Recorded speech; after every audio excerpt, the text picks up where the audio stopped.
آج 21ویں صدی عیسوی میں انسان اور سائنس نے ترقی کر کے عوام الناس کے لیے بہت ساری سہولیات پیدا کر دی، تو وہیں کچھ چیزوں کی ایجاد نے پورے عالم خصوصاً نوجوانوں اور بچوں کو تباہ و برباد کر کے رکھ دیا۔ مثال کے طور پر ایک چھوٹی سی چیز ہے جسے موبائل کہتے ہیں۔ ہمارے دور کی سائنسی ایجادات میں موبائل ایک اہم ایجاد ہے۔ دنیا میں اگر کسی ایجاد سے فائدہ اٹھایا جا رہا ہے، دنیا میں اگر کسی ایجاد سے زیادہ فائدہ اٹھایا جا رہا ہے تو موبائل ہے۔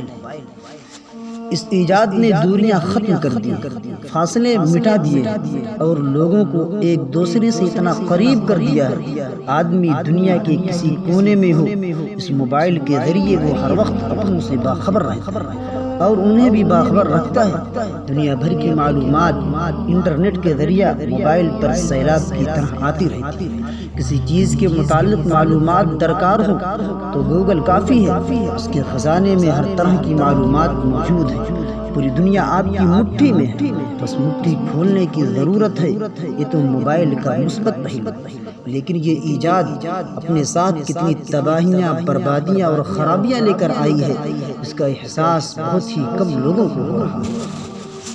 وقت حاضر کے شیخ الاسلام حضرت مولانا مفتی تقی عثمانی صاحب اب تو ملٹی میڈیا، موبائل اور اسمارٹ فون کو دور حاضر کا سب سے بڑا فتنہ فرما رہے ہیں۔ لیکن اگر اس موبائل کو جائز کام میں استعمال کیا جائے اور مقصد صرف اتنا ہو اس کے ذریعے کسی کو فون کر لیا جائے یا کسی کا فون سن لیا جائے، یا کوئی ملٹی میڈیا، موبائل اور اسمارٹ فون اس لیے رکھتا ہے وہ اس کے ذریعے اپنی تجارت کو فروغ دے سکے، اپنے کاروبار کو فروغ دے سکے، یا وہ دور رہ کر اپنی تجارتی سرگرمیوں پر نظر رکھ سکے، تو یقیناً یہ بہترین استعمال ہے اور اس سے بڑھ کر مفید چیز کوئی نہیں ہو سکتی۔ لیکن تعجب تو یہ ہے کہ لوگ اس کو جائز استعمال کرنے کے بجائے اپنی نفسانی خواہشات میں استعمال کر رہے ہیں۔ سب لوگ خصوصاً نئی نسل بطور خاص ملٹی میڈیا، موبائل اور اسمارٹ فون کو اس لیے گلے لگائے پھرتی ہے کہ وہ اس کی خلوتوں یعنی تنہائیوں کا ساتھی اور تنہائیوں کا رفیق ہے۔ بعض نوجوانوں کا حال تو یہ ہے گویا شادی سے پہلے موبائل اس کی بیوی ہے اور اس میں کیا دیکھتا ہے کوئی اس سے پوچھنے والا نہیں۔ یہاں تک کہ ماں باپ کو بھی پوچھنے کی ہمت نہیں پڑتی کہ میرا بچہ تنہائی میں کیا کر رہا ہے، موبائل کے اندر کیا دیکھ رہا ہے۔ ماں باپ کی جرات کیسے ہو سکتی ہے جبکہ خود ماں باپ انہی چیزوں میں ملوث ہیں؟ جب خود ماں باپ انہی چیزوں میں ملوث ہیں پھر ماں باپ کو ہمت نہیں ہو سکتی کہ اپنے بچوں میں اس کے بارے میں پوچھ سکے۔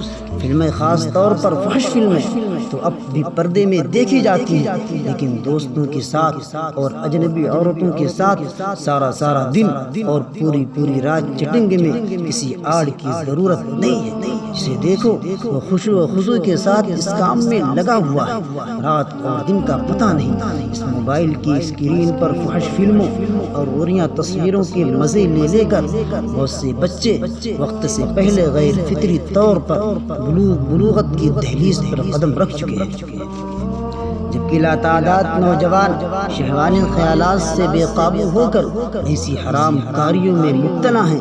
بس خدا کی پناہ، اب ان کے کھاتے میں کبیرہ گناہوں اور بہہ جانے والی جوانی پر لاحاصل حسرتوں کے سوا کچھ نہیں۔ شیطان اتراتا پھر رہا ہے کہ اس نے نوجوان مسلمانوں کو جو کبھی سیف و سنان کا دھنی ہوا کرتا تھا اسے طاؤس و رباب کا رسیا بنا کر چھوڑا ہے۔